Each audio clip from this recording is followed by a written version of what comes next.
Ahoj milý pohybový priateľ. Tak ako bol dnes pohyb? Dal si drepík ráno, keď si vyskočil z postele? Bola hrazda, tam kde vešaš prádlo? Áno, zavesil si sa na tú hrazdu? Výborne. Toto je chválihodný prístup. V platforme Activity Point sa rozsvietili aj iné body ako modré.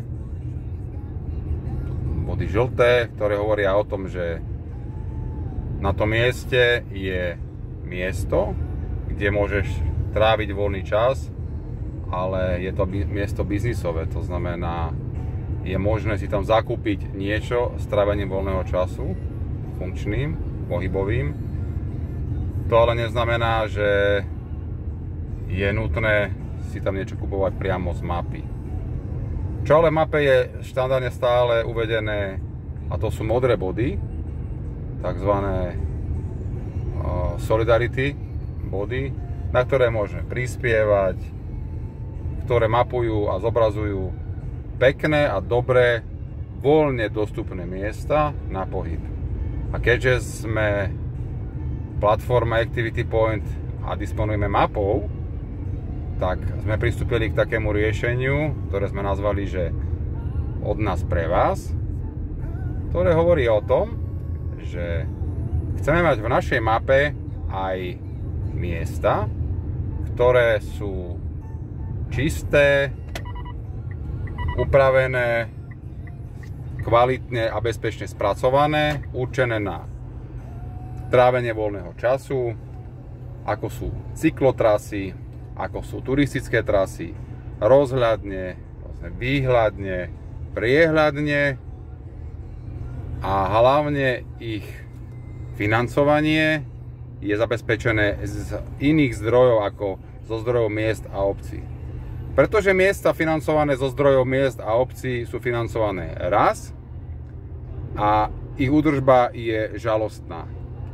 Keďže pri miestach financovaných z iných zdrojov je zabezpečená aj údržba tých daných miest.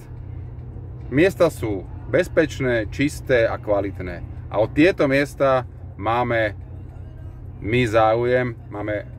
záujem o to, aby v mape boli zobrazené. Takže ak o takých miestach vieš, napíš nám, pošli nám súradnicu, pošli nám k tomu nejakú informáciu, my si to pracne nájdeme, vyhľadáme, oslovíme mesto, obec, správcu toho miesta a veľmi radi to miesto, ak je kvalitné a dobré, v našej platforme zobrazíme.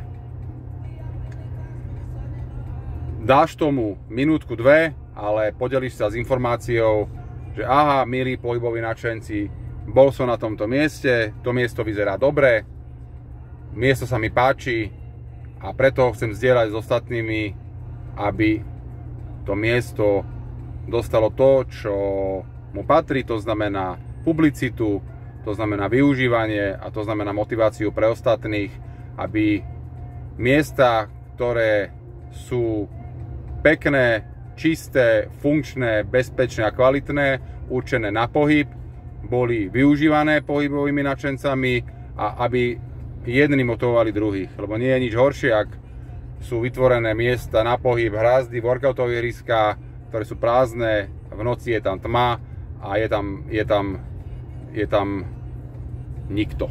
Takže toľko od nás pre vás. Sme v tom všetci spolu. Držím palce, pohybu zdar, servus, ahoj, čau.